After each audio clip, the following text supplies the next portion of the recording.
ਅੱਛਾ ਚਾਚੂ ਮੁਸ਼ਤਾਕ ਸਾਹਿਬ, ਬੜਾ ਹੀ ਅਹਿਮ ਮਸਲਾ ਹੈ ਜੀ। ਮੱਝ ਜਿਹੜੀ ਹੈ ਨਾ ਪਿੱਛਾ ਜਿੱਦਾਂ ਕੱਟ ਛੱਡਦੀ ਹੈ, ਉਹਦਾ ਕੀ ਕਰੀਏ? ਉਹਦਾ ਇਹ ਇਲਾਜ ਜੀ ਕਿ ਪਿੱਛਾ ਜਦੋਂ ਸਮਝੋ ਨਾ ਥੋੜਾ ਜਿਹਾ ਮੋਂਗਰਾ ਬਹਾਂਦੀ ਏ ਜੀ। ਮੈਨੂੰ ਬਿਠਾ ਹੜੋ ਤੇ ਮੈਨੂੰ ਰੱਜ ਕੇ ਪੱਠੇ ਨਹੀਂ ਪਾਣੇ। ਅੱਛਾ।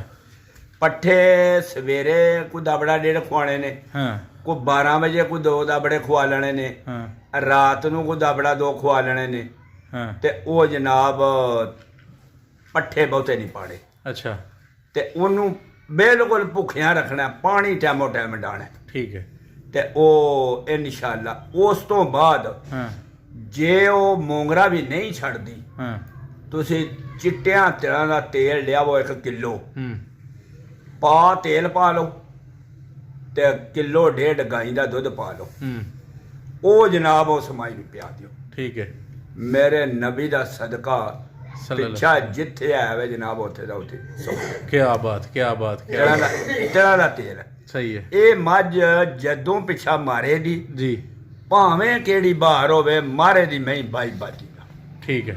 ਹਾਂ, ਗਰਮੀ ਨਾਲ ਨਹੀਂ ਮਾਰ। ਕਈ ਆਂਦੇ ਨੇ ਗਰਮੀ ਨਾ ਮਾਰਦੀ ਹੈ, ਨਹੀਂ ਕਈ ਨਸਲੀ ਮਾਰਦੀ ਹੈ। ਮੇਰੇ ਮੰਨਣ ਚ ਹੀ ਨਹੀਂ। ਅੱਛਾ। ਬਾਜੀ। ਤੇ ਜਿਹੜੀ ਮੱਝ ਤਰੂ ਜਾਂਦੀ ਜੇ ਬਿਲ ਫਰਜ਼। ਤਰੂ ਜਾਂਦੀ, ਉਹਨੂੰ ਠਰਾ ਦੀ ਬਿਮਾਰੀ ਹੁੰਦੀ ਹੈ, ਬੁੱਢੀ ਫਿਰੀ ਹੁੰਦੀ ਹੈ। ਠੀਕ ਹੈ। ਹਾਂ, ਤੇ ਉਹਨੂੰ ਫਿਰ ਦੁੱਧੋਂ ਕਿਸ ਤਰ੍ਹਾਂ ਵਾਪਸ ਲਿਆਈਏ? ਤਰੂ ਉਹ ਤੇ ਗਈ ਹੈ ਜੇ ਮੈਂ 7ਵੇਂ ਮਹੀਨੇ ਚ ਤਰੁੰਦੀ ਹੈ ਨਾ, ਜੀ।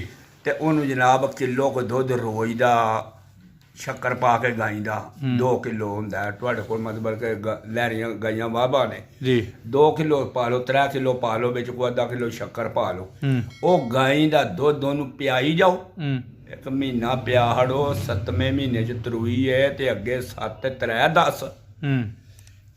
7 3 10 ਜੀ ਬਿਲਕੁਲ। 10 ਮਹੀਨੇ ਤੋਂ ਬਾਅਦ ਸੁਣਾ ਤੂੰ, ਜੀ।